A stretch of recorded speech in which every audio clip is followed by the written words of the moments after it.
for a moment. Later, it will be the death of the entire family. However, I have another way. The story of the great scholar Qian is the clearest example. When a person can influence the destiny of a country, they can then stand on equal footing with imperial power, becoming a powerhouse on par with that emperor fellow. At this moment, Xin Yan was enlightened by Qian's words. He never expected that while he was testing someone, he would be tested in return. That fellow thought again. Although Yunlu Academy no longer produces officials, it still holds the sacred ground of cultivation for the Confucian school. As for the Confucian system beginning to weaken, for 200 years, the highest rank achieved has only been the third rank. Is it because after the third rank, Confucians must enter officialdom, or is it related to the Confucian artifacts of fortune? The answer remains an unconfirmed mystery. Looking back at that stele, it is the continuation of the orthodox dispute of the Confucian school, or one could say it is a part of it. That sub-sage was exceptionally talented. After the Imperial College was established, it surpassed the White Deer Grotto Academy, creating a formidable education system for future generations within 13 years. Preserve heavenly principles, extinguish human desires. Sub-sage Chung believed that all things in the world follow a law, which is reason. Reason is the most necessary and most correct thing in the world. All things can only develop strongly if they exist for the sake of reason. But in the chaotic intertwining of all things in life, people will lose themselves, lose their reason. Thus, sub-sage Chung noted down and established a set of rules for the sages. Scholars who follow these rules will do the right thing, without error, and will be in harmony with the laws of heaven and earth. This set of rules will elevate loyalty, filial piety, integrity, and righteousness to the height of heavenly principles. If the king wants his subject to die, the subject must die. If a father wants his son to die, the son cannot live. Sacrifice oneself for the greater good, willing to die to preserve one's integrity. The more Xinyan spoke, the more he showed signs of madness.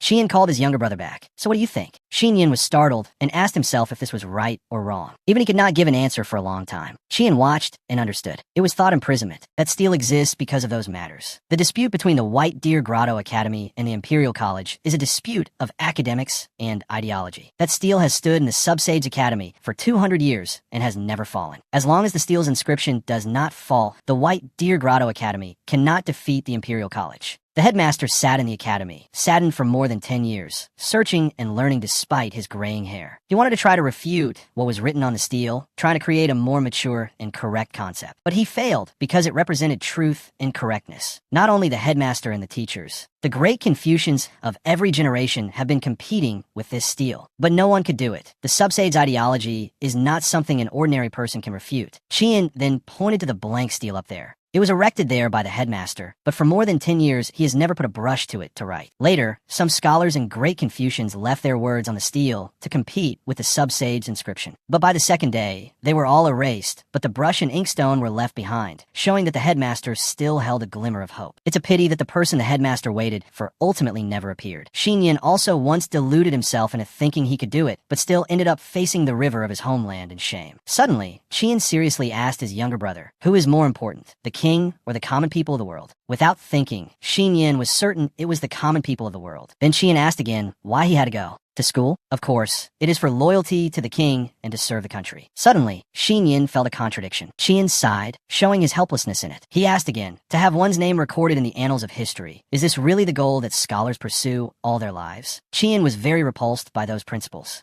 On what basis should a subject die if the king wants him to, or his son not live if his father wants him to die? Although he was not a learned person, he still wanted to write something. He then told his younger brother to grind the ink. For today, he wanted to write himself. Qian began to reflect on the situation of the common people in this world. They were originally just small traders trying to make a living, staying up late and waking up early just to barely get by, clearly sick and dying, but not daring to ask for money. It couldn't be more pitiful. The dynasty's problems have been dragging on for a long time, even longer than an 8-year-old bride story, and that crowd is full of people with human faces but beastly hearts. They call themselves loyal subjects who love their country, but have never given the common people a look of pity. The existence of extraordinary brute force has made the harms of the feudal dynasty more and more apparent. It has made the common people lose the courage to stand up and resist. At this moment, Qian's eyes went from dazed to unusually rational. He picked up the brush and wrote, to establish a heart for heaven and earth, to establish a destiny for the people, to carry on the lost teachings for the past sages, to create peace for all generations.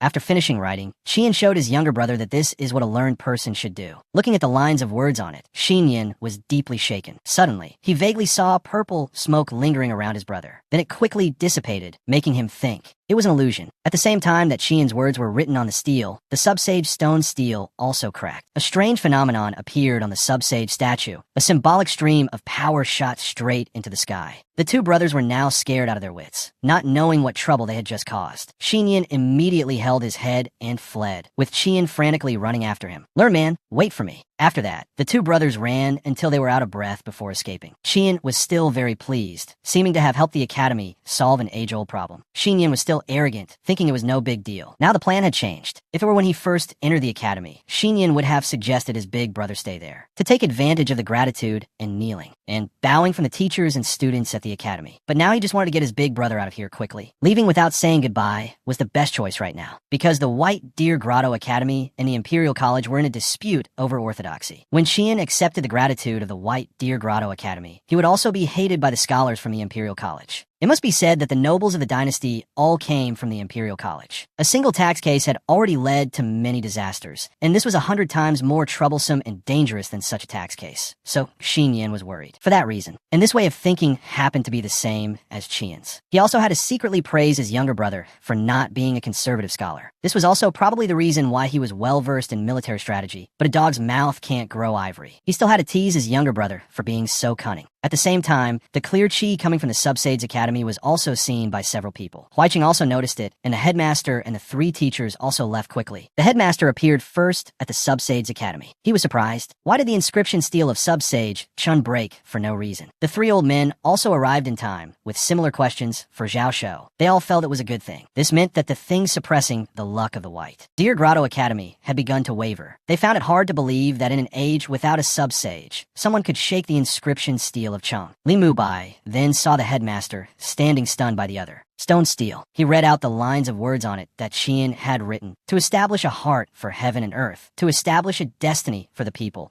To carry on the lost teachings for the past sages. To create peace for all generations. Zhao Shou was so moved by the content that he couldn't speak. The 3 old men saw this and also gathered around to look. Shintai had to admit that this was what a learned person should do, to be an official for the people. The country is for the common people of the world, not just for one family's lineage or a few people. He had been enlightened. Zhao Shou then told the others to go out first. They would talk later. A gentleman should be silent. In the room now, only Zhao Shou remained. A few glimmers of light shone on Zhao Shou. He was kneeling down, moved. By the time the Imperial Court found out, it would be too late. Outside, when a clear chi from the Subsades Academy soared to the sky within a radius of 10 zhang, the inside and outside were separated. Huaiqing was also isolated. She immediately sent someone to report today's events to Wei Gong, so that he could keep an eye on the academy and investigate this matter. In particular, she carefully asked them to investigate one person, that is the bailiff of the Changle County Yamen, Su Qian. Scene changed to the stargazing tower on the top floor. Kai Wei eagerly asked her master when she would enter the 6th rank threshold and become an alchemist. Not until you sell 1 billion packets of sesame seeds, he said. With the girl's gluttonous and lazy cultivation habits, she probably wouldn't make it in her lifetime. Then she told her master about the fake silver. It was very flammable and would explode if thrown into water, basically impossible to keep. In that case, there was no way to explain it to the emperor. The director remained indifferent. Just tell the old emperor to stay away. Chu Kaiwei stuck out her tongue in reply. Your disciple doesn't dare to say these words. You say it yourself. Then she mentioned that fellow Song Qing was about to go crazy, running outside the city to bark when he had nothing to do. Alchemy had opened a mysterious door. The director was helpless. Then she wanted to ask for her master's opinion on taking Su Qian as a disciple, rambling on about how his talent was not bad, how domineering he was. The director suddenly became serious and called Kai Wei. Can't even food shut your mouth? Kai Wei said yes, then continued to ask about matters from bed to sewer until the director couldn't take it anymore and sighed. Why does a master know the Confucian silent spell? Instantly, the food on the table immediately burned black, making Kai Wei panic and have to beg her master to change it. Back, taking the opportunity to show off, the director revealed his child-bullying face and spoke a confusing principle. In the field of alchemy, one cannot go against most of its transformations, meaning the food has gone bad. So give up. The girl was deeply emotionally hurt and cried her eyes out, even shouting, I will never come to find you, old man, again, huh?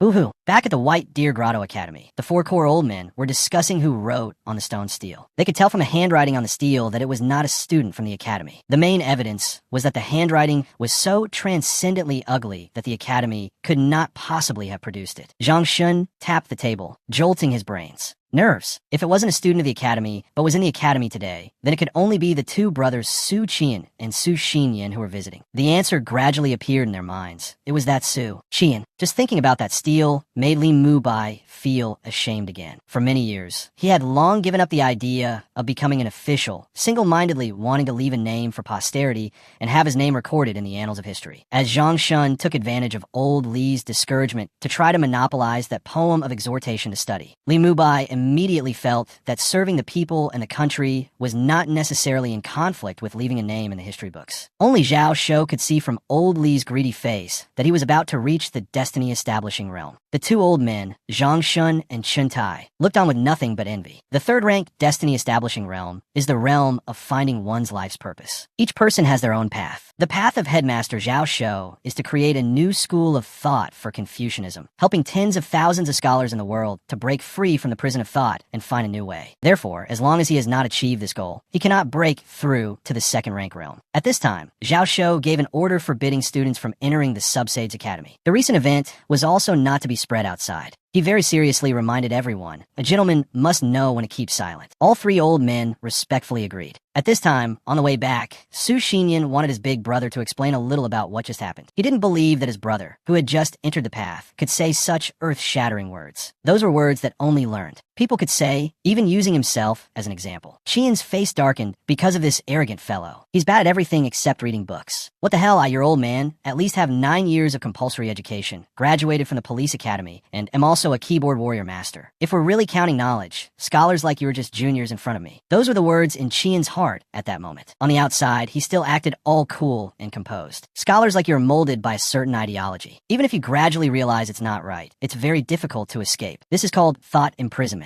The headmaster of the White Deer Grotto Academy is trapped in a thought prison, influenced by the teachings of Cheng. He wants to break through and find a new school of thought, but he himself is stuck in the vortex. So how can he lead the scholars of the world out of the vortex? Only someone outside the vortex can truly do it. For example, a fellow who is both uneducated and almost unemployed like Su Qian could say it. This time, Xinyan was truly convinced by his big brother's words and secretly praised his big brother for being so formidable. Qian's words just now had really cleared his mind. Qian also secretly praised his little brother's high level of enlightenment. It's just a pity that he didn't inherit the dominant genes of the Su family, but instead inherited those of the Li family, specifically Andy. Suddenly, Xinyan wanted to tell his big brother that as long as you're here, winning or losing doesn't matter that much. If his mother heard this, she would fight him to the death. After returning to the city, Qian had just acquired some good stuff. The seller even had to present it to Qian and told him not to come back next time. Qian's mouth said he wouldn't ask for gifts, but his hand had already fluently put it away, very much in the style of swindler. The seller only felt relieved after Qian left. Although it was a feature of the treasure pavilion that solving a riddle would get you half off the price of jewelry, that fellow took advantage of it. To make a profit, he would help some young ladies solve the riddles, but the winnings had to be split in half with him. The young ladies Qian helped just now were still feeling regretful, but the seller was regretting the money. If he didn't leave, his capital would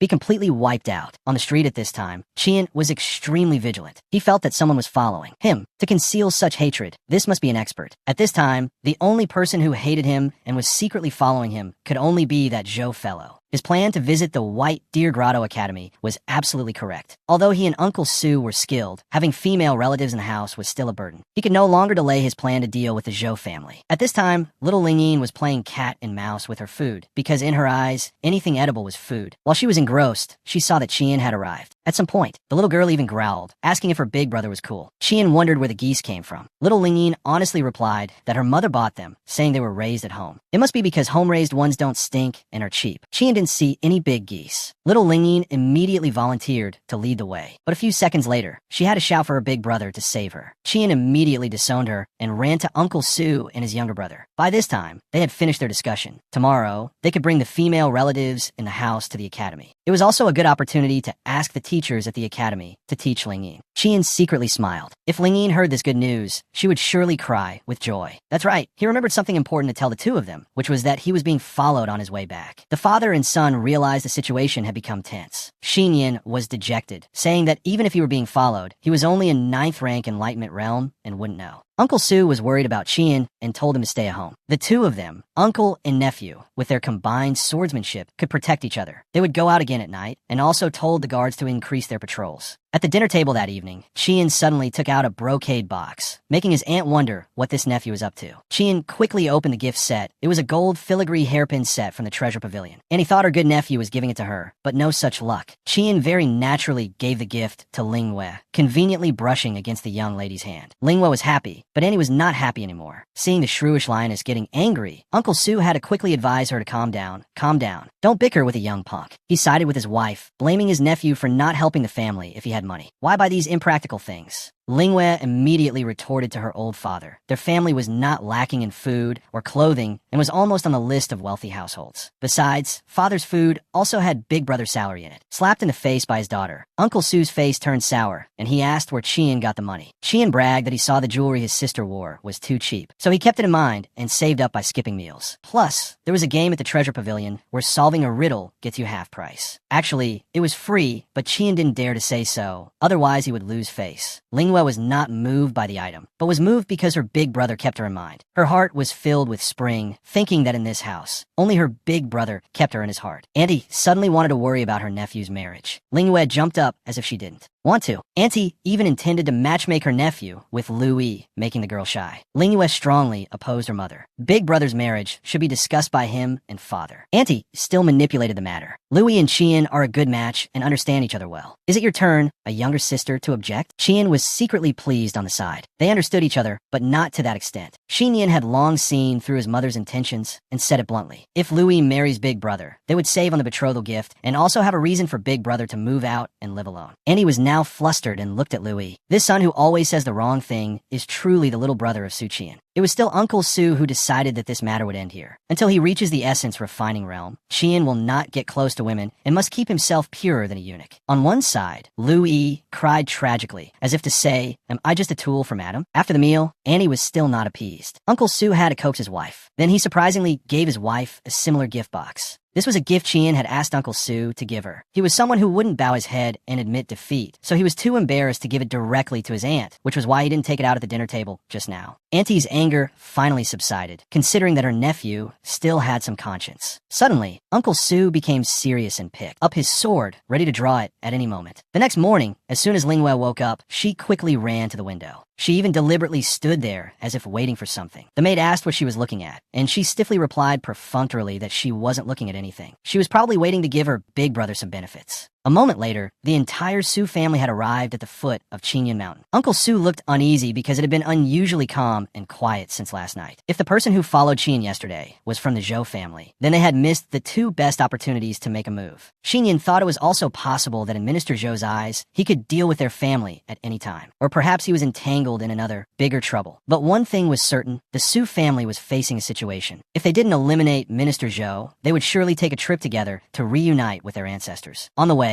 Qian carried little Lingyin and conveniently asked her if she knew where this place was. The little girl looked like she didn't know. Qian pointed directly, that is second brother's academy. We are preparing to send you there to study. You won't be able to go home anymore. The little girl was shocked. Before she even arrived, she was wailing to go home, not wanting to go to school, and calling her big brother a bad guy who always tricks people. After going up the mountain, everyone greeted each other. Li Mubai looked at Qian with an unusual gaze, thinking again of the words on the stone stele at that time. The old man had already arranged rooms for them. Xinyan conveniently said that his younger sister was in the introductory stage and asked if the old man could let her stay at the academy for a while. Little Lingyin really wanted to resist, but was gagged by her villainous big brother. Because Su Lingyin is a 5-year-old child, at this stage, scholars do not refuse to enlighten children and even strongly support it. After Li Mubai's one word of agreement, little Lingyin felt as if she had fallen into a deep pit of hunger strike, not just despair. 2 days later, the 3 men of the Su family gathered again to share the intelligence they had gathered to formulate a plan to deal with the Zhou family. Second uncle's intelligence was as follows. For the past few days, Zhou has been very well behaved, probably having been spanked by Minister Zhou, and has not committed any actions that violate the 5 teachings of Uncle Ho. All day long, he hangs out with a group of profligate sons of officials, often appearing at high-stakes gambling dens. For a long time, and at the Jiaofeng Sea, On the other hand, Zhou Li frequently enters and exits a house, but that place has no sign. It's probably a property he bought outside. Inside, there's a maid, an old woman, and an old man guarding the door, and also a woman who is very likely the sugar baby he keeps outside. After hearing his intelligence, the other two ignored it, finding it completely useless and even looking like what the hell. It was Xinyan's turn to say what he had found out. Zhou Li is a very arrogant and domineering person. He has had conflicts and contradictions with his fellow students in the Imperial College, but he is definitely not a brainless rich kid. The people who have grudges against him are all from poor families. Although Zhou Li's way of doing things is not smart, he has a certain cunning. His arrogance and tyranny are only aimed at those with a lower status than him, which will certainly make it harder for Qian's group to deal with him. Another piece of information is that Zhou Li has been infatuated with a lady named Fuxiang at the Jiaofeng Sea for a long time. Every time he goes to the Jiaofeng Sea, it is to find Lady Fuxiang, but he has lost many times in the chase gatherings. Hearing that she was the top courtesan of the Jiaofeng Sea, Qian's heart leaped. That was the beauty that Captain Wang told him a single night with would be worth a lifetime.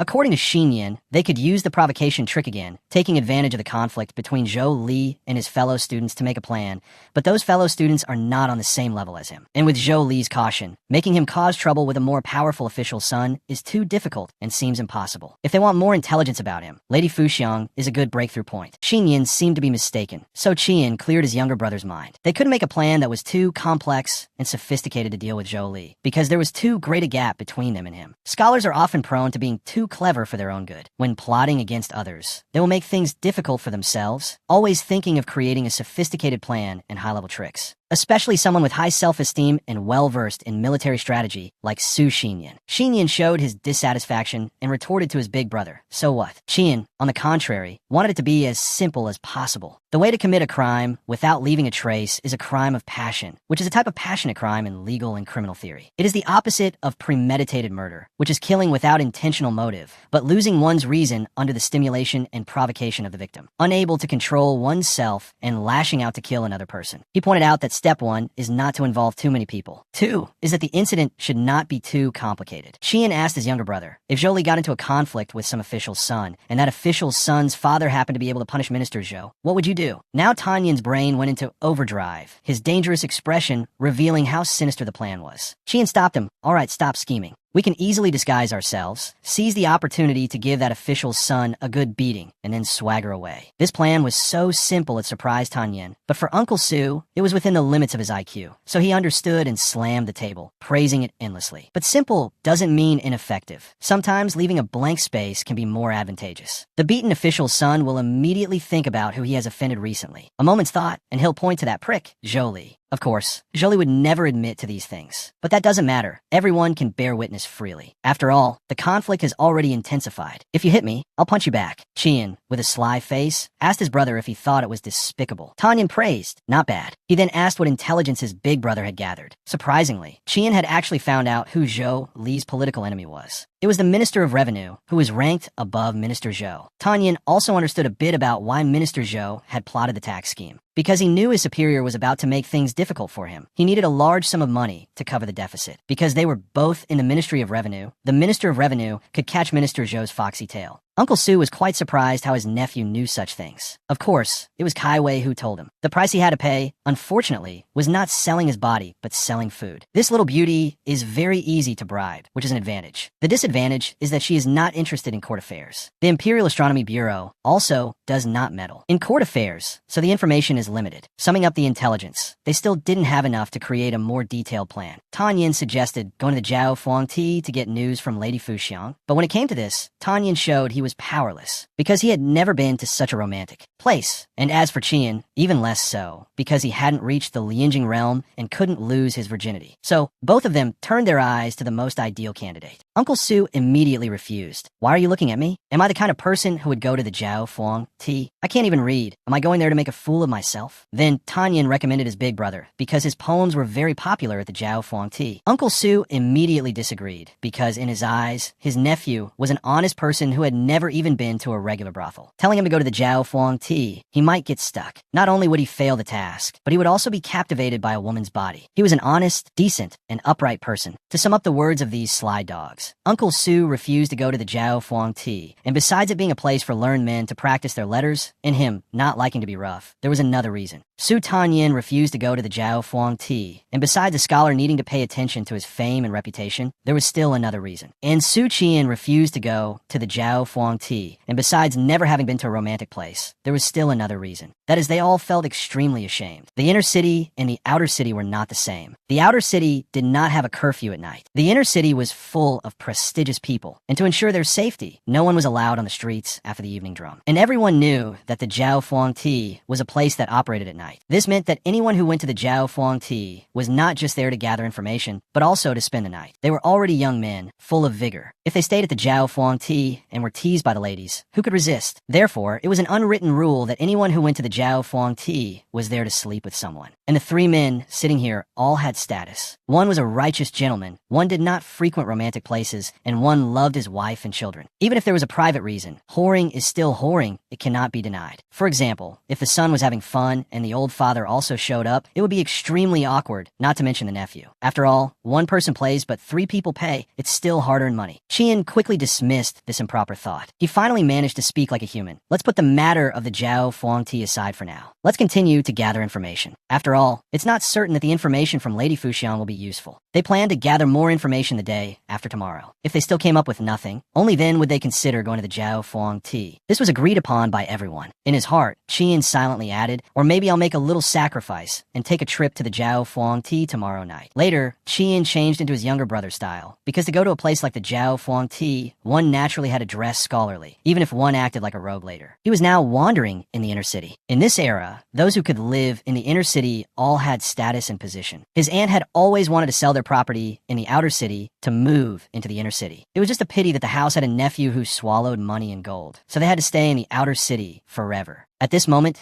Qian stopped in front of Yongkang Street, one of the main thoroughfares in the capital. The main road was incredibly wide. 10 horse-drawn carriages could travel side by side without any congestion. When the emperor and nobles went out, guards would clear the way beforehand. Even if an assassin wanted to hide in the houses on either side to shoot a hidden arrow, with this width of 200 meters, weapons like crossbows and cannons would lose their effectiveness. Suddenly, he was stunned by an extremely luxurious horse carriage. Even if Qian worked his whole life, he couldn't afford one of its wheels. He then noticed a group of soldiers gathered around a spot, playing a game of tossing arrows into a vase. They kept missing, so another man came out and brought out another 60 taels of gold. He wanted to buy everything on the stall from the old vendor. It's true that money can solve most problems, but it doesn't apply in every case. This rugged-looking old man refused and said, rules are rules. Qian was quite curious about this strange Taoist priest. Putting other things aside, the fact that the gold and silver displayed on the stall like this hadn't been robbed showed that this Taoist priest was by no means simple. The soldiers were furious at being rejected, but their master called them away. Qian approached the old man and asked how many silver taels it cost to play once. The old man generously replied that it was 1 silver tael. He then handed him an arrow and a blindfold. The way to play was to stand 30 paces away, blindfolded, turn around, and then throw. For someone in the Lianjing realm, throwing from 30 paces wasn't too difficult, but turning around while blindfolded increased the difficulty. It would make the player lose the feel in their hands, and their sensitivity would be greatly reduced, making it seem impossible to throw it in. But Qian was completely confident. When he turned around, he threw decisively without any hesitation. Because he hadn't picked up any gold for several days in a row, he believed that actively trying his hand would bring good luck. Sure enough, the 3 arrows he just threw all hit the mark. Qian was blooming with joy internally. All this gold and silver will be mine, huh? Everyone around was very surprised that he actually made it. That guy Qian's eyes were already covered by gold, wanting to wrap it all up and take it home. The Taoist priest waved his hand away. That's just for advertisement. The real prizes are 1, a string of beads, and 2, a piece of jade. The Taoist priest let him choose one of the 2. Qian was so bitter. He was a poor bastard who didn't need these damn things. The Taoist priest played the rules or rules card again. He also said that these 2 items were rare treasures that mundane things could not compare to. Young master, please don't let silver cloud your judgment. No, he just wanted these mundane, vulgar things. Qian suspiciously asked what use these treasures had, but received a shake of the head. The old man vaguely said he only knew it was waiting for someone with fate. Qian clearly didn't believe this old man who looked like a swindler. Cash was more important. Behind him, the soldiers from before returned and said their master wanted to ask him for a favor. Their master was willing to pay 60 taels to buy it. Seeing the money, Qian quickly agreed. Their master also said that Qian could throw a few more times, and they would pay for it. It wouldn't matter if he failed. Immediately, Qian hit the mark again, leaving the other person speechless. It was truly surreal. He might look clueless, but he was absolutely a damn master. Qian looked very pleased towards the master in the carriage. The stinky Taoist priest also cheerfully handed him the 2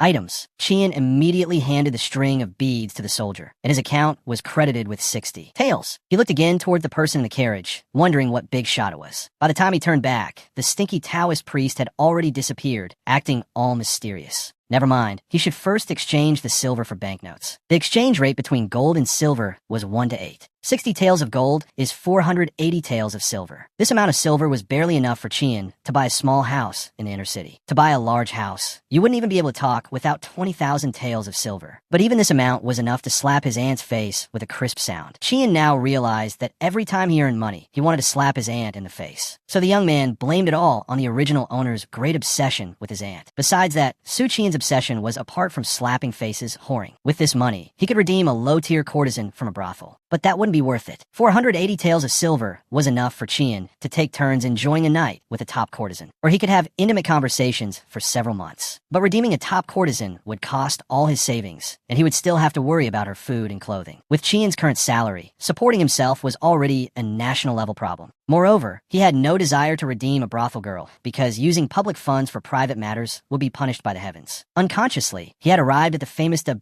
Jian Guild Hall of the capital. This was the legendary Jiao Fuang Ti. According to Constable Wang, a regular brothel would be built with 2 or 3 floors and a few extra courtyards, which was already considered the standard. But the Jiao Fuang Ti didn't need to, because this entire row of buildings belonged to the Jiao Fuang Ti. The capital was just that wealthy. The minimum entry fee here was 5 taels of silver. In comparison, a regular brothel only cost 1 string of cash, a huge difference. But that wasn't the price for a night with a lady, just a fee to start the banquet. Therefore, the guests at the Jiao Fuang Ti were also divided into types. One was the powerful and noble. This type of client was the most willing to spend because people like them, with their ordinary social status, were particularly obsessed with the female relatives of convicted officials. The second was officials. For them, the Jiao Fuang Ti was a place to gather for tea after work. Whenever they wanted a party, they liked to come to the Jiao Fuang Ti. It's worth mentioning that officials from the Ministry of Rights got in for free because the Jiao Fuang Ti was under the jurisdiction of the Ministry of Rights. The third was scholars. This type of person was more civilized than the powerful and noble, enjoying reciting poetry, matching couplets, and were easier to serve than officials. So they were the most beloved by the ladies of the Jiao Fuang Ti. The Jiao Fuang Ti also had its divisions. One was the female relatives of convicted officials. These women were the most tragic, forced into a life of prostitution and bullied by others. The second was women captured in war. Third were the courtesans selected by the Jiao Fuang Ti. All this knowledge was passed down to Qian from the mouth of Constable Wang. If one truly lives to old age and learns to old age, Constable Wang could be Qian's grand teacher. Qian arrived at the Yingmei Pavilion. He introduced himself to the doorkeeper. I am Yang Ling, a scholar from Chonglu County. I have long heard of Lady Fuxiang's fame and have come especially to visit. Qian's beautiful nightlife was about to begin.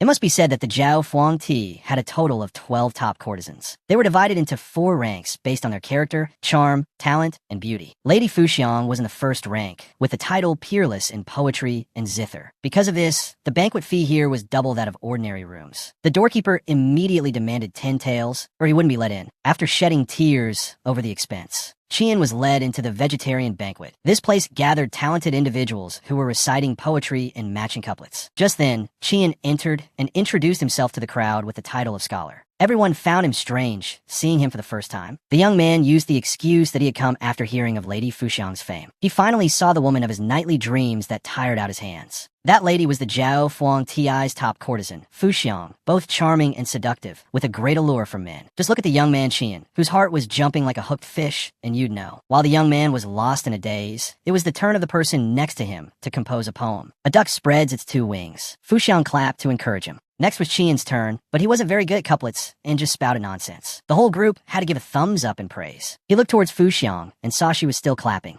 like a machine. The smile on her face was too fake. After assessing her, he immediately stopped looking at her again. Her sitting posture was stiff, and she only drank when forced. It could be concluded that this top courtesan looked down on their level of skill and was just patiently serving them. Next, someone else entered. Chien looked, and oh my god, it was the young man, Tanyan. He also glanced over. The two brothers faced each other. Oh my goodness. Both of their heads were covered in sweat as they stammered. What a coincidence. The old man next to them was curious if the two knew each other. Not just no, we're closer than brothers. The young man, Chien, though scared out of his wits, still tried to act calm and greeted his younger brother as if they weren't very close. The young man, Tanyan, was no less audacious, taking his brother's name and announcing it everywhere that I am Su Chien, a scholar from Chongluk County. Then, another person arrived, startling the two brothers, who thought it was that person, but luckily, it was a young man who came out. But no such luck. What was bound to happen, happened, shocking the two of them so much they spat out their drinks. So, the men of the family, each claiming to be the man of the year, finally met here. The three of them silently despised each other. Uncle Su seeing his son was one thing, but how the hell did his nephew, who had never even been to a regular brothel, also show up? Chien couldn't believe that Uncle Su, who always said he loved his aunt the most, would still come to this place. It was truly disgusting. Su Tanyan took it a step further, cursing them both while considering himself superior. This was truly a one-of-a-kind scenario. A young man goes out whoring and runs into his younger brother and second uncle. He was so embarrassed. But the embarrassed ones weren't just Chien, but the other two as well, so the shame was lessened. At this time, the poetry matching was still ongoing. A young man named Zhao from the Imperial Academy was matching couplets that no one could answer, his face smug. Fuxiang also observed and judged that this person truly had talent, while the other three were like opposite poles of a magnet. One only drank from beginning to end and was scorned by everyone. Tanyan's performance was mediocre, not outstanding enough to win the top courtesan's favor. As for that guy Chien, he failed to match couplets several times and was punished with wine. Chien silently cursed why it was always couplets. If it were poetry composition, he could have shown off to everyone here. But the incense banquet ended just like that, without a poetry composition part. Because the poetry of the Great Feng had declined, scholars were not good at composing poems and music and naturally avoided their shortcomings. Fuxiang also stood up, signaling the end of the vegetarian banquet. For today, if the top courtesan took a liking to someone, she would have her servant keep that person and lead them to her room. If she didn't like anyone, the servant would see the guests out and start the next vegetarian banquet. The servant, as per custom, invited the chosen one. This time, it was a young man named Zhao, which made the other three feel like vomiting blood. Uncle Su became anxious. This time, our 30 taels had just gone like that. Even sleeping with a maidservant, and it would cost several taels of silver. He urged the two to use their brains quickly. Both of them looked at him with judgmental eyes. Is this a matter of money? The problem here is that we didn't get any information. Suddenly, stop. Chien remembered that the top courtesan Fuxiang's title was peerless in zither and poetry. The key was poetry. He ordered his younger brother to bring him paper, ink, and a brush. He wanted to compose a poem. At this moment, Fuxiang was bathing. The hazy steam from the water combined with the beauty made for a dreamlike scene. The servant beside Fuxiang smiled and told her young Master Zhao is already waiting in the tea room next door. I heard from the guests outside that he is a scholar from the Imperial Academy. In Fuxiang's eyes, a scholar from the Imperial Academy was nothing special, but with his talent, passing the provincial exam would not be a problem. The servant knew well that Fuxiang liked talented men, not uncultured brutes like Zhou Li, who only relied on his father's official position to show off. The maid even thought that if Fuxiang treated young Master Zhao well, they might have a good marriage in the future, becoming a beautiful story. Fuxiang tapped the head of this girl who had watched too many romance novels. It's very difficult for a woman to leave her name in the history books. This was something even scholars found hard to achieve, let alone a woman of the mortal world. At this moment, another person entered, holding Chien's poem. Fuxiang's personal servant immediately suspected if the other party had taken a bribe. Fuxiang had already chosen young Master Zhao. How could she change her mind? But at that time, Chien had hastily stuffed the poem into her hand, begging her to give it to Fuxiang, which put her in a difficult position. He also said, Yang will wait here. Fuxiang said indifferently, leave it on the table. Tell the guest that Fuxiang has received his kind intentions. Then, as arranged, she was about to call for young Master Zhao, but suddenly Fuxiang glanced at the poem and was startled. She called back the servant who had just delivered the poem. She was now very anxious, questioning which young master wrote this poem. The maid, seeing Fuxiang's reaction for the first time, replied that his surname seemed to be Yang. Hearing this, Fuxiang immediately ran out with only a cloth covering her body, but was stopped by her servant. How could she go out in this state? But Fuxiang's reaction was very strong. She even shed tears. She didn't want to let that person go. The servant had to promise to bring the person to her before. Fu Xiang calmed down. She sat back down, looked at the verse on the paper, and muttered the words written in the poem. Its sparse shadows fall lightly on clear, shallow water. Its subtle fragrance floats in the moonlit dusk. Unconsciously, the beauty's tear fell onto the paper. At this time, outside, the three talents were restless. Qian was getting anxious. He couldn't believe she would refuse him. If this poem were given to the two great scholars at Yunlu Academy, they would even treat him like their own son and raise him. Just then, a servant ran over to confirm if that poem was written by Qian. The three of them were so happy they could cry. It's finally happening. Qian confirmed it immediately and was led to Fu Xiang's room. The people around stared in disbelief. This is against the rules. How can two people go in? The smarter ones asked the Su father and son about the poem. The two arrogantly shooed the crowd away like chasing away ghosts. If you won't, then don't. What's with the arrogance? The father and son couldn't stay any longer and left. If people figured out the relationship between the three of them, it wouldn't be good. Uncle Su still felt it was a pity. If they had stayed at the Yingmei Pavilion, the maids there would only cost 1 or 2 taels of silver. But now they could only go to other courtyards to find other women. The lowest price was already 5 taels of silver, and that included the banquet fee. Tan Yin had been silent all this time, which Uncle Su found strange. With his son's sharp tongue, not questioning his old father was truly surreal. But Uncle Su still had to ask. He took out some silver and gave it to his son, letting his son have fun on his behalf. After all, he was worried his son couldn't sleep out in the cold. Tanyan's heart was heavy. The tax case had bankrupted the Su family, leading to a destitute life. He immediately refused. Uncle Su tried to stuff it back into his son's hand. Take it. Tanyan pushed it back, and accidentally, the silver from inside. His sleeve fell out. The faces of the father and son fell. At the same time, Su Qian had entered the dangerous den. The moment he entered, his heart rate soared, and his eyes could only stare greedily at the beautiful woman, especially her white thighs, her full breasts, slender figure, and captivating eyes. At the vegetarian banquet, she was as elegant as a lady from a noble house. In her room, she was cute and charming, innocent, yet tempting one to sin. Fu Xiang asked ambiguously, "Young master, why are you looking at this servant like that?" Qian regained his composure, sat at the table, and praised her as a rare beauty in this world. Fu Xiang giggled at the compliment. At the same time, outside, the man named Zhao had been waiting in the tea room for too long and impatiently ran to find Fu Xiang. The servant outside tried to explain to him that Fu Xiang had already chosen someone else. He refused to accept it and pointed and scolded. At this moment, Fu Xiang spoke up that if young master Zhao is not convinced, then bring the poem out for him to see. After reading the poem, this man walked down as if his soul had left his body. Everyone gathered around to ask what happened. He admitted defeat, a complete and utter defeat. Everyone was very curious what kind of poem it was that made Lady Fu Xiang break the rules. Zhao recited it. While other flowers fall, it alone is radiant, commanding all the charm of the little garden. Its sparse shadows fall lightly on clear, shallow water. Its subtle fragrance floats in the moonlit dusk. This poem truly put the eternal poets to shame. Everyone was moved by the poem. The crowd eagerly ran outside, wanting to spread the poem by word of mouth. At this moment, Fu Xiang smiled happily and said, "If this servant can leave her name in the history books in the future, it will be all thanks to you, young master." She had this attitude because in this world, there are two types of people who crave fame. One is scholars, the other is courtesans. Since ancient times, there have not been many famous courtesans known for their poetry. Qian unexpectedly moved closer and asked, "How does the lady wish to thank me?" Fu Xiang saw this guy was too hasty. First, she wanted to play a piece for him to enhance the elegant mood. Qian also sat down to calm his little brother down. After all, he had to open the topic first, otherwise, the romance would turn into a joke. Suddenly, Qian asked her, "Has no one redeemed you?" But things were more complicated than he thought. A lady of the Jiao Fuang Ti couldn't be redeemed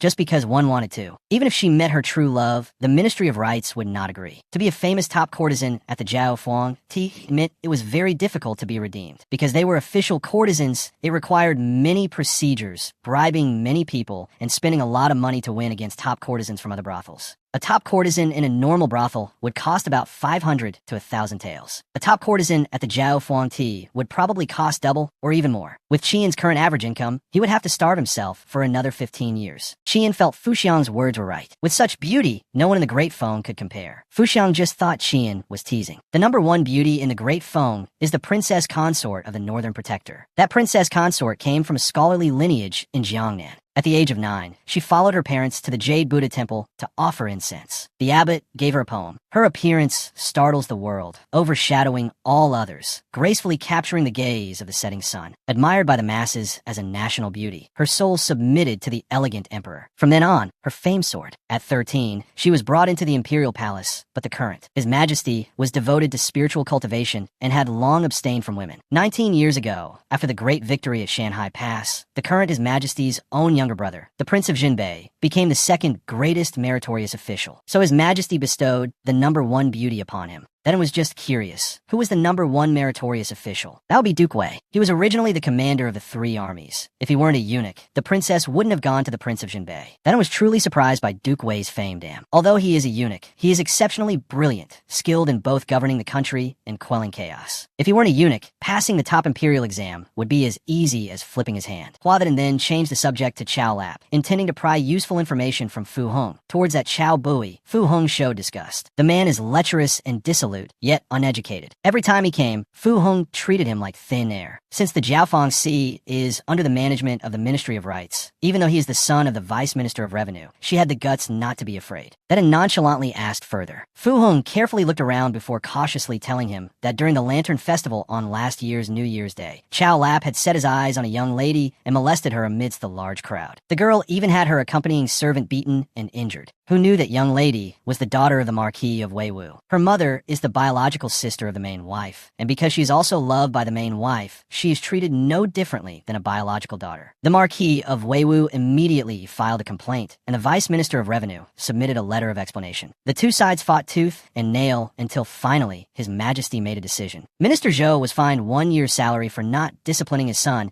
and had to compensate the Marquis of Weiwu with 5,000 taels. Chao Lap was grounded for 3 months. And if he reoffended, he would be severely punished without mercy. Knowing this, then it came up with a shady plan. Suppose Chao Lap had long been infatuated with the Marquis of Weiwu's daughter. He had previously suffered a loss and a beating, so he was extremely distressed. In a fit of anger, he had the idea of making a move on the Marquis of Weiwu's daughter. So he had someone kidnap the Marquis of Weiwu's daughter and hide her in a private residence outside the city for his pleasure. Of course, the purpose was just to stage a play to frame him. He didn't need to kill an innocent young lady. Just then, Fu Hong asked, "Does the young master intend to sit with me all night?" Then was petrified, damn it. He still couldn't lose his virginity. If he didn't sit all night, would he stay awake all night? The young man was then pulled onto the bed by Fu Hong. Fu Hong, beside him, blew fragrant breath by that An's ear. If this continued, that end's line of defense was about to be breached. He was being forced on a voluntary basis. Seeing his nervousness, Fu Hong thought he was a novice. No, in his past life, he was a player, but now he had to purify his mind. So the young man turned over to show Fu Hong a skill. That is, falling asleep within 3 seconds of lying down. Fu Hong still didn't believe it. She sat far away to let him perform. 3, 2, 1, and he was asleep. This was truly the toughest young man of the year. Fu Hong, on one side, wanted to wake this young Master Dung up. She didn't know his name, so she'd probably have to call him young Master Dung Li. In the dim light of the next morning, when that woke up, the beauty was still lying beside him. As soon as he woke up, he quietly slipped away. When he was packing his things, he couldn't find his banknotes. He thought they had been stolen by the maid of Xiao Ji Mei while he was asleep. It wasn't until he saw the mirror that he clearly saw his money had run into it, leaving him with no damn idea how. He tried shaking it, cursing, "Damn you mirror, come out here. If not, I'll smash you to pieces." Then the money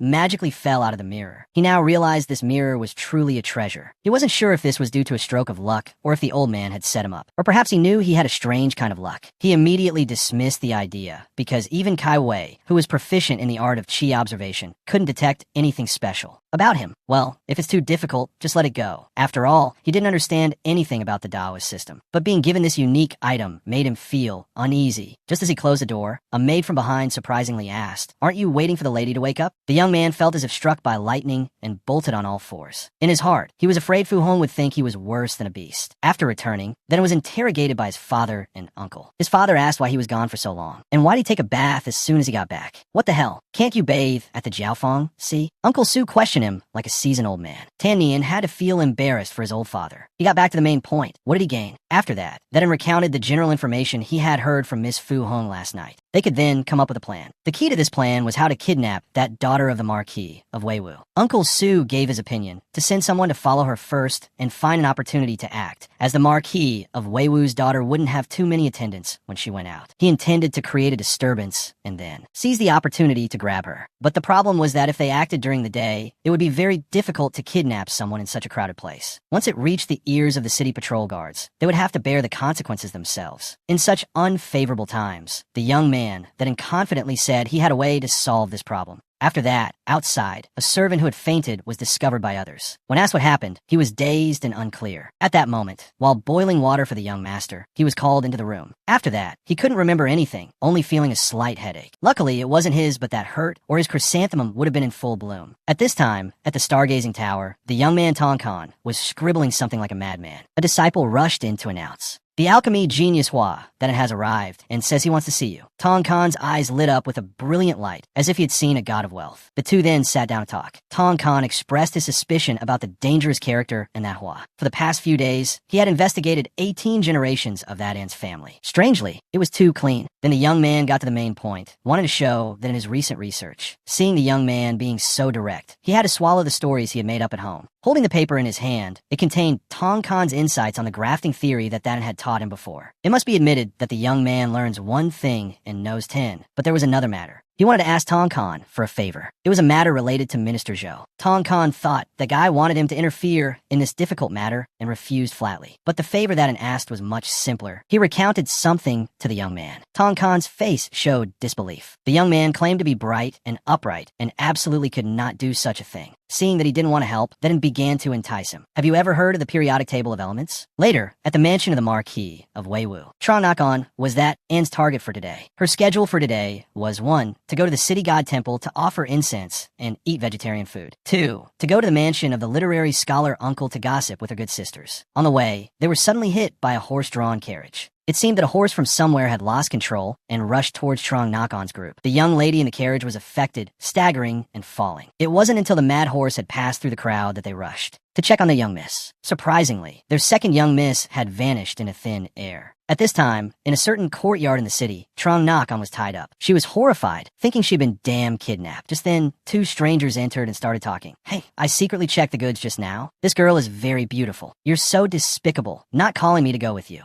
She's still a young maiden." Trong Nakon's face turned pale with fear. She heard the two men's voices and knew they were talking about her being the daughter of the Marquis of Weiwu. The other side continued their dialogue. "How do you think young Master Zhou will handle her? It's not very safe to keep her forever. You're overthinking it. After young Master Zhou gets tired of playing with her, he'll kill her, then bury her in this house. Who would know? But we might get a sip of the soup. Her body is so tender, even fresher than the girls at the brothels. If it weren't for young Master Zhou wanting to try something fresh, we could have had her by now." Who told him to be the son of the Vice Minister of Revenue? After saying these words, the two men left. The girl, upon hearing the name, young Master Zhou, son of the Vice Minister of Revenue, was reminded of being molested a few months ago. Immediately, her heart filled with indignation. By some miracle, Trong Nakon managed to untie the ropes. After carefully and meticulously observing the situation outside, she gathered all her strength and ran to the door, but the door was locked from the outside. The young lady once again fell into despair. At this time, the two men from before were outside. It was none other than the two Su brothers putting on a show. Tanian was confused. "Big brother, why did you lock the door from the outside? What if she can't get out?" That remained calm. He was taking advantage of her will to survive, which would stimulate her hidden potential. Then she would be able to get out. And if the door wasn't locked, it would be too obvious. The small house where they locked up Trong Nakon was the house that Chu Lap had bought outside. And all the people in the house had been locked in the mirror by that, and he had already tested it. That jade mirror could indeed contain living things. As for the servant whose but almost bloomed, it was because he had knocked him out. Then, just as Adan had predicted, Trong Nakon managed to climb over the wall. Now, her only thought was to escape as far as possible. When she came out, she coincidentally ran into a troop of soldiers. Isn't that a coincidence? Trong Nakon didn't think much of it, just rushed towards them and accused the son of the Vice Minister of Revenue of kidnapping. The surrounding crowd, eavesdropping, asked who had kidnapped her. Trong Nakon, extremely aggrieved, said it was the man named Chow Lap, the young master of the Vice Minister of Revenue Zhou. The two then brothers were satisfied because the plan had succeeded. Now they just needed to go back, rest, and wait for new news tomorrow. The next day, the Marquis of Weiwu wore his armor to the palace. He cried bitterly, accusing Minister Zhou of the act of kidnapping. Minister Zhou was furious and repeatedly refuted the claims. The matter thus became serious. Emperor Yuansheng was therefore extremely angry, ordering the Dali Temple, the Ministry of Punishments, and the Censorate to intervene and resolve this matter. He demanded results within 2 days. Chow Lap was thus taken to the Censorate. They didn't say anything, just gave him 30 strokes of a cane and then talked. So the young man, before anything about his shorts even came up, had his ass beaten until both buttocks were swollen. The Censorate then asked him if the place where the Marquis's daughter was held was his private residence. Yes, it was, but the young man didn't know anything and wanted to explain further. The Censorate official only heard that it was his house and didn't let him open his mouth anymore. Just signed a confession, and it's done. After the Censorate's interrogation, that guy Chow Lap was taken to the Ministry of Punishments. The young man Tan's ass bloomed again. Other people had to feel sorry for this poor guy's miserable body. After that, he endured several more hours of butt beating. The Ministry of Punishments then rejected the censorate's findings, ruling that Chow Lap was framed and the documents were handed over to the Dali Temple. As soon as that guy Chow Lap was shipped over, the Dali Temple uttered a single, soft word. Beat him. After that, Chow Lap underwent another round of gentle, loving interrogation. The Dali Temple finally rejected the Ministry of Punishment's ruling, finding Chow Lap guilty. On the second day, seeing that the Dali Temple, the censorate,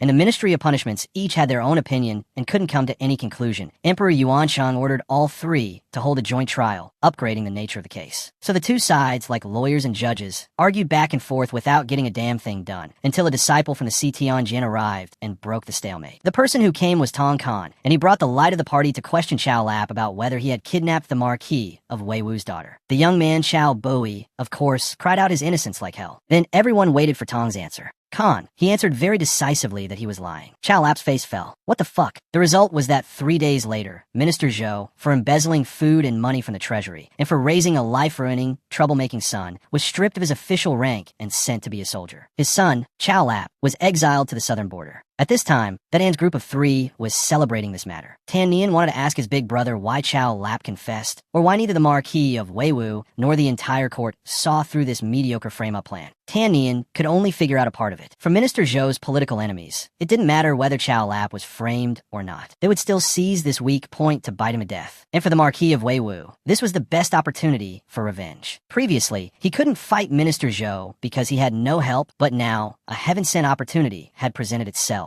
That's why he wore armor to the palace that day, causing a stir throughout the court. As for whether his daughter was kidnapped by Chow Lap, he would probably be suspicious. But before there was enough evidence, that guy Chow Bowie, who had repeatedly bullied his daughter, was even more hateful. But the strange thing was that this was not done by Chow Bowie. Minister Zhou and his accomplices knew this very well, so they should have had a way to deal with it. That and then cleared up his younger brother's doubts. It was the day he went to the Citian Jin. He used their 8th rank Qi observation master's ability. At that time, this case looked unreasonable and no clues could be found. Coupled with the power struggle, this case was bound to be both troublesome and difficult to investigate. So the simplest and most effective way was to find a sorcerer from the Citian Jin. That's why An bribed the sorcerer of the Citian Jin, or in An's very positive words, it was an equal exchange. At this time at the Citian Jin, that guy Tong Khan, after receiving the periodic table of chemistry from An, had gone damn crazy. Back to the trio of leopards, consisting of Father Leopard, Big Brother Leopard, and Younger Brother Leopard. The Big Brother Leopard started lecturing his younger brother. In life, apart from relatives, any friends or enemies are all for benefits, especially in the officialdom. In the future, when you enter the court as an official, Big Brother hopes you will be a talented official, not an upright official. Remember not to be swept up by the world. Tan Nian, for no reason, sadly asked his big brother, "What if I get lost in the vortex of power?" In the future, An calmly replied, "If you become a treacherous official who brings disaster to the country, Big Brother will clean up the house. That will be your own doing." Tan Nian also agreed that if one day his big brother became a brute, he would do the same. The two brothers immediately made a bet, inviting their second uncle to be the house. Uncle Su was so angry, he wanted to tell these two to get lost. These ungrateful brothers. The moment they open their mouths, it's about broken chrysanthemums and broken swords. It's so damn infuriating. At Yunlu Academy, the teachers here were teaching the little girl Lin A.M., but it was 3 parts helplessness and 7 parts like a father. The old teacher finally gave up and taught her to read the 3-character classic instead, A.T. Birth. Human nature is inherently good. The little girl Lin A.M., with a brain that would make a goldfish ashamed, replied, "At birth, human nature is addition and subtraction. Human beings, nature is not eating." The teacher wondered why the little girl stopped halfway. The girl replied, "I forgot." The teacher was shocked, not expecting a kid to be so stupid beyond human comprehension. At this moment, Hoai Khan appeared and couldn't help but laugh. Then she became curious about when such a uniquely strange, doffing child appeared in the academy. The teacher vaguely explained the situation. The little girl Lin A.M. was now attracted by Hoai Khan's moon-eclipsing, flower-shaming beauty. Hoai Khan learned that their family was taking refuge and wondered whose family it was. Lin Noyet respectfully replied that it was her family brothers, Hua Tanian. After that, Hoai Khan learned that it had been a week and seemed to grasp something, inevitably connecting it to recent events. The mastermind behind the tax case was Minister Zhou, and just about 10 days ago, Hua then had a conflict with Minister Zhou's son on the street. He knew Kai Wei, and Kai Wei knew that Minister Zhou was related to the tax case. She couldn't help but wonder if that knew he had offended Minister Zhou, wouldn't it be better for the whole family to leave the capital? But instead, he brought the female relatives to the academy while the men stayed in the capital. What kind of scheme was he planning now? The intelligent and brilliant Ho Khan found it not difficult to see that it was related to the kidnapping case. Afterwards, Ho Khan had tea with Zhao Shou. She probed, asking the headmaster, "We haven't seen each other for a week, but the headmaster's complexion is so different." Zhao Shou replied with the words of a sage, "Learning is not distinguished by age. Whoever succeeds will be the leader." Ho Khan figured it was related to the stream of clear qi in the Sub-Saint Hall that day, which was sealed off. No one was allowed to enter. Even the Zhugenren were helpless with this matter. She became more curious about what happened that day, then changed the subject to the recent sensational case of Minister Zhou. From Zhao Shou's broad perspective, this was just the opening act of a power struggle. Unconsciously, the conversation turned to playing Go. Since Li Mubai lost to Wei Yuan 3 times, he had quit Go. In the academy now, very few people could play Go with Zhao Shou. Therefore, since Princess Ho Khan was here today, he invited her for a match. At the same time, in the courtyard, 3 lecherous old men were holding a piece of paper with the poem that he wrote on his unsuccessful night with the girl. The 3 of them had been in seclusion for a few days and didn't expect such a work to appear in the capital. Discussing the deep artistic perspective, beautiful words, and outstanding charm, all 3 believed this poem could only have been written by that in wait. But something's wrong. Who is this Jun Lang? How can he be so talented? I've never heard of him. And it's dedicated to the flower queen, Fu Hong. So jealous. Trong then, being very wise, came up with the idea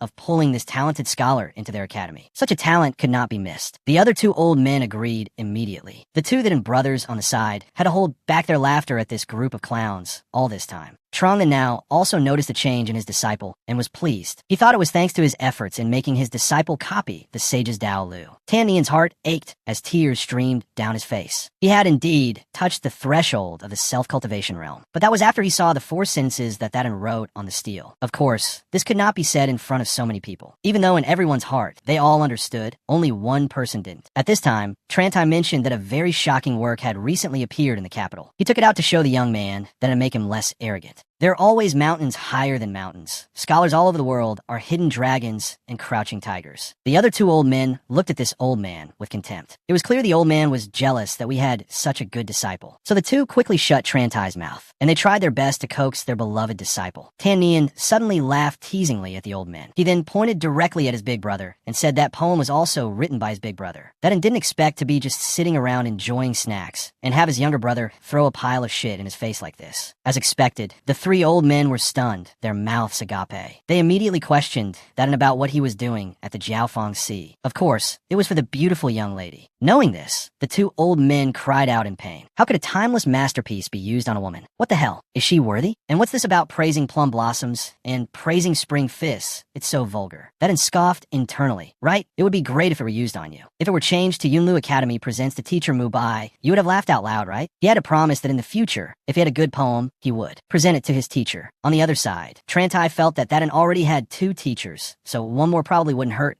Then Tan Nian asked with concern about his little sister's studies. The 3 old men felt extremely guilty. Trantai had to praise this little girl for having a truly steadfast mind that no one could shake. Within a week, she had gone through 4 teachers. This week, the 4th one fainted from anger and might even never teach children introductory lessons for the rest of his life. Lin A.M. is worthy of being that Anne's sister.